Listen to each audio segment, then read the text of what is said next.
भोजपुरी में एगो शेर बा, लोग कहेला सेनुरिया याद के कदराइल निक लागेला।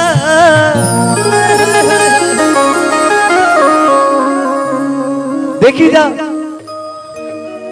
खूबसूरत लड़की और खूबसूरत लड़का अगर जवानी में ना इतराए ना तो फिर कोनो मतलब नहीं के, कौनो मतलब ना बा।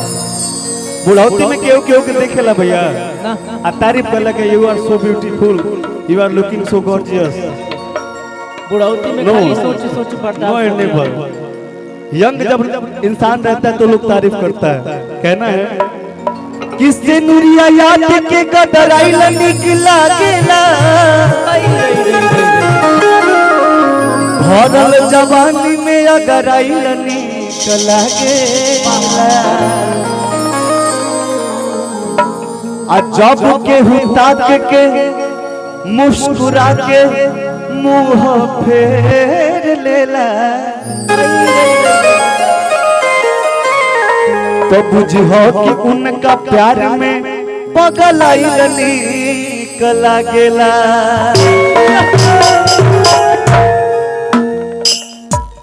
एगो पति अपना पत्नी के तारीफ करके कहता,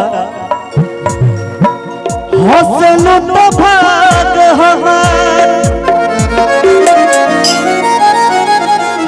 जाग जाए,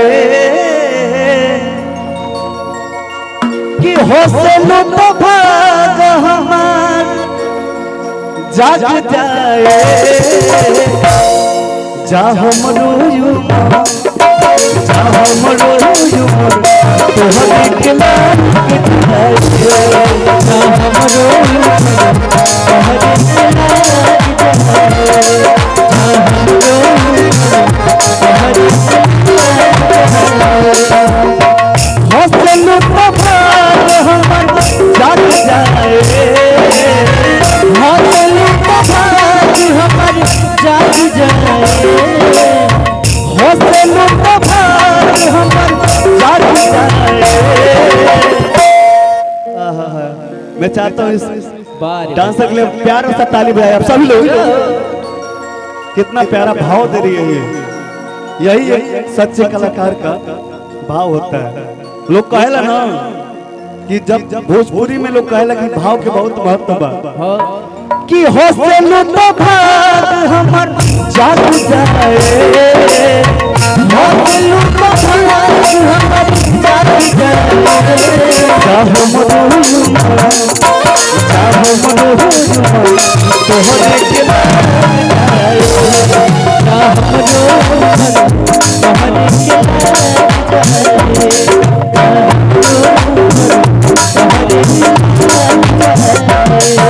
जब देखा तो ये जाना सनम, प्यार होता है दीवाना सनम। जब देखा तो ये जाना सनम, प्यार होता है दीवाना सनम।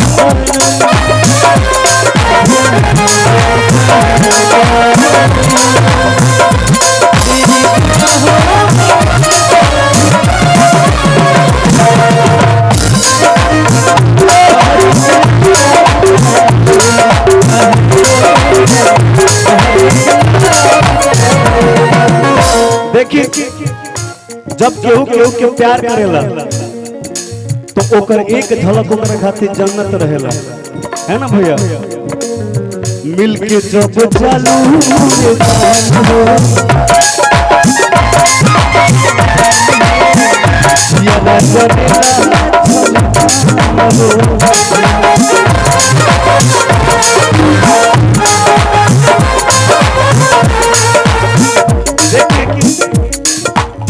जब वो प्रेमी के प्रेमिकाओं से मिल के जाग दिया तो अपने दिल में वो आहत होता है, बाबा ये चांद का टुकड़ा मेरे से दूर क्यों चला गया।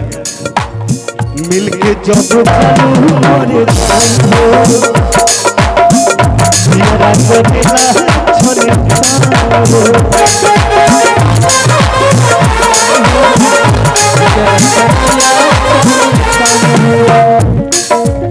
रहे मुक्त सोधा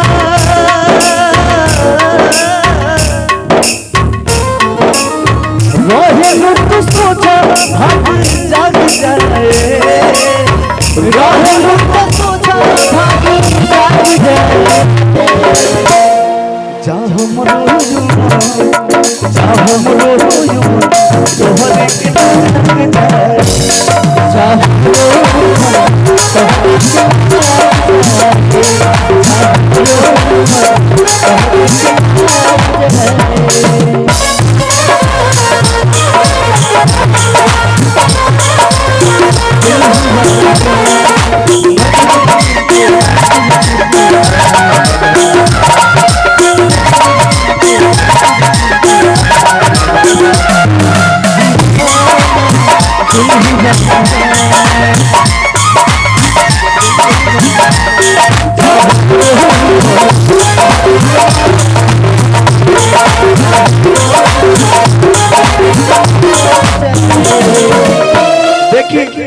वो प्रेमी कहा तो प्रेमिका के चलने के चलल मोरे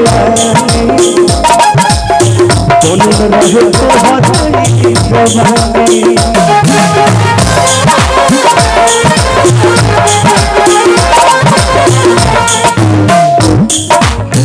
चलने के चलल मोरे तो हरी जवानी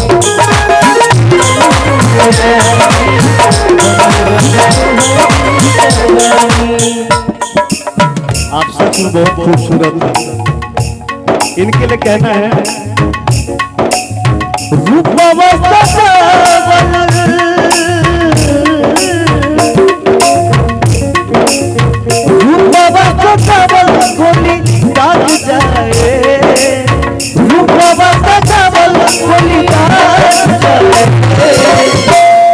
जा हम तोहरे के